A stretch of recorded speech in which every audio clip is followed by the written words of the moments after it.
In terms of weather, Sao Paulo is either really hot or it's pouring. And it's hot while it's pouring too, but it's either really hot without rain or it's really hot with rain.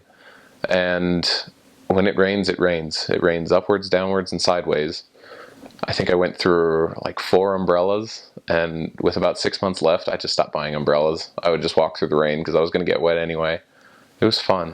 When it gets hot, it gets hot. I mean, it's Brazil. If you think you're not going to sweat, sorry, you're going to have to sweat. I mean, you get sweaty, you walk all the day, all day. You walk all day long. You walk from appointment to appointment. It's really actually quite easy to get across the city with public transportation, but it's full. It is very, very full. Buses, you'll be pressed up against other people. You'll be crowded, especially when everyone's coming home from work at night or early in the morning. Everyone just kind of shoves in. And if you're lucky, you'll get a seat.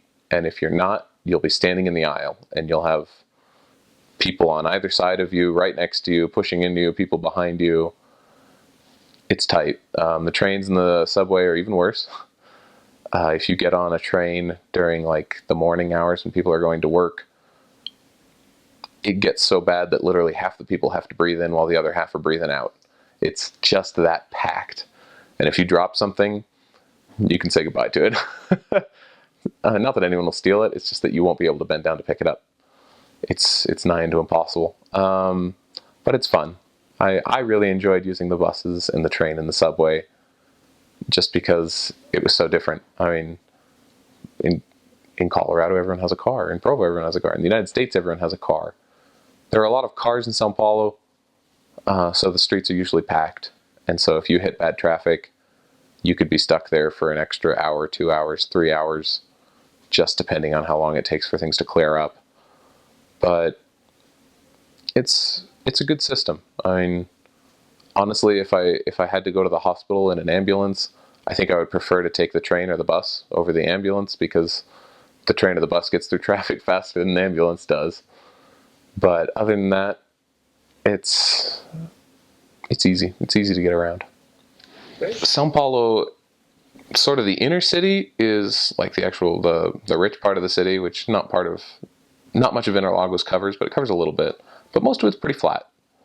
As you spread out to the outer reaches, it's all built on hills. So you'll be walking up hills that are gigantic. I mean, not really in size, but just in turning, or in, what is that called, incline. Everything's built on hills there.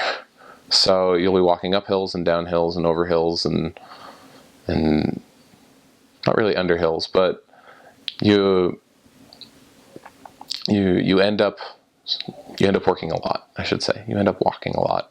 In terms of housing, it's what they call favela. It's mostly red brick, cement, and paint, if you're lucky. For missionaries, the houses are well inspected. They do have standards, so you won't be living in a hole or anything. But it'll be different. I mean, the showers, instead of having hot water and cold water, the showers just have a little shower head that plugs into the wall and heats up the water for you in the morning, and you kind of have to fiddle with it to get the right temperature. Washing machines are pretty common. Dryers don't exist. So you're going to stretch everything out on a clothesline. And that's fun. I mean, it's a new experience. You certainly learn from it, especially if you have to wash something at night and have to have it dry by the morning.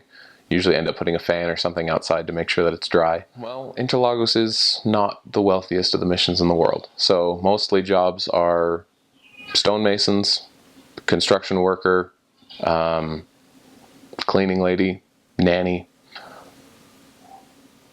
Just kind of the low income, low education sort of jobs that you get. The church headquarters for the area of Brazil is based in Sao Paulo, so you do get some members who work for the church. Big businesses. There are some big businesses, but they're more towards the center, and that's really a little too far away. I shouldn't say too far away. It's pretty far from where our mission is, and so if someone does work there, they travel a long time, and or they tend to live in the richer parts of the city.